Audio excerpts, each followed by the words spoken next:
الحمد لله عظيم الشان. أشهد أن لا إله إلا الله وحده لا شريك له الرحيم الرحمن.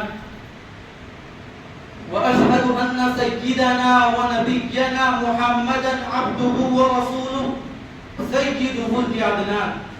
اللهم صل وسلم وبارك عليه وعلى آله وأصحابه ما دارت القمران.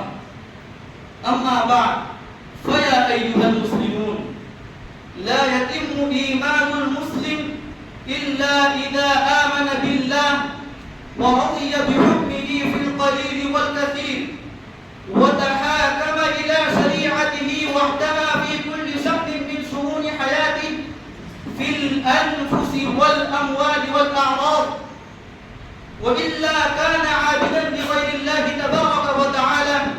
قال سبحانه: فلا وربك لا يؤمنون حتى يحكموك فيما شجر بينهم ثم لا يجدوا في أنفسهم حرجا مما قضيت ويسلموا تسليما. فمن خضع لله تبارك وتعالى وأطاعه وتحاكم إلى شرعه فهو العابد له، ومن خضع لغير الله تعالى وتحاكم إلى غير شرعه فقد عبد الطاغوت وانقاد له. والعبودية لله وحده والبراءة من عبادة الطاغوت والتحاكم إليه بالمقتضى شهادة أن لا إله إلا الله وحده لا شريك له وأن محمدا عبده ورسوله. فإن التحاكم إلى الطواغيت والرؤساء والقوانين الوضعية التي يتحاكم إليه الناس اليوم ينافي الإيمان بالله عز وجل، وهو كفر وظلم وفسق. قال تبارك وتعالى: ومن لم يحكم بما أنزل الله فأولئك هم الفاسقون.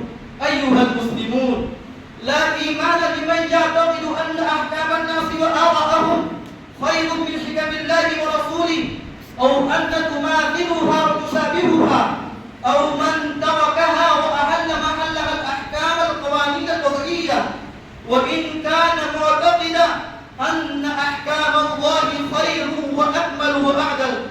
كما أنه لا يجوز الإيمان والعمل بما يهوي الإنسان ويترك ما لا يهوى، فهو بذلك يكفر ببعض الكتاب ويؤمن ببعض، ويناله الخزي في الدنيا والآخرة والعذاب الشديد. كما قال تبارك وتعالى: أفتؤمنون ببعض الكتاب وتكفرون ببعض.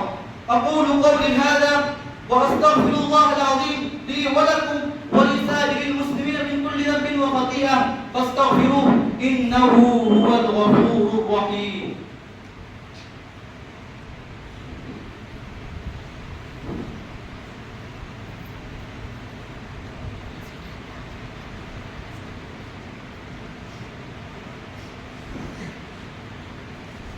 الحمد لله نحمده ونستعينه ونستغفره ونؤمن به ونتوكل عليه، ونعوذ بالله من شرور أنفسنا ومن سيئات أعمالنا. من يهده الله فلا مضل له ومن يضلله فلا هادي له، ونشهد أن لا إله إلا الله وحده لا شريك له، وأشهد أن محمدا عبده ورسوله. أعوذ بالله من الشيطان الرجيم. إن الله وملائكته يصلون على النبي يا أيها الذين آمنوا صلوا عليه وسلموا تسليما. اللهم صل على محمد وبارك وسلم.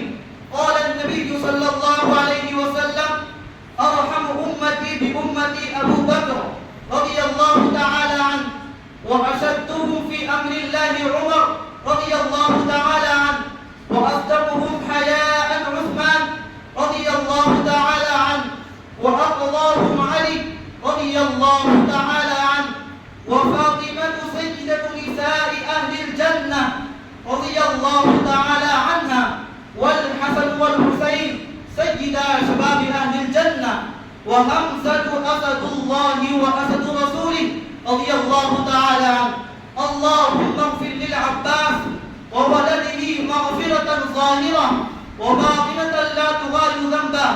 الله في أصحابي لا تتخذوهم غرضا من بعدي، فمن أحبهم فبحبي أحبهم، ومن أبغضهم فببغضي أبغضهم، وخير القرون قرني ثم الذين يلونهم ثم الذين يلونهم.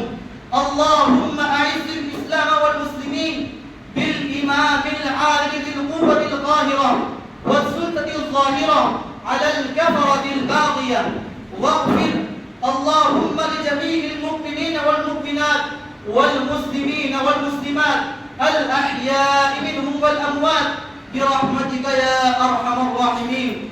أعوذ بالله من الشيطان الرجيم. إن الله يأمر بالعدل والإحسان وإيتاء ذي القربى وينهى عن الفحشاء والمنكر والبغي يعظكم لعلكم تذكرون. اذكروا الله يذكركم وادعوه يستجب لكم، ولذكر الله تعالى وأولى وأعز وأعد وأجل وأتم وأهم وأكبر. وقوموا لله قانتين.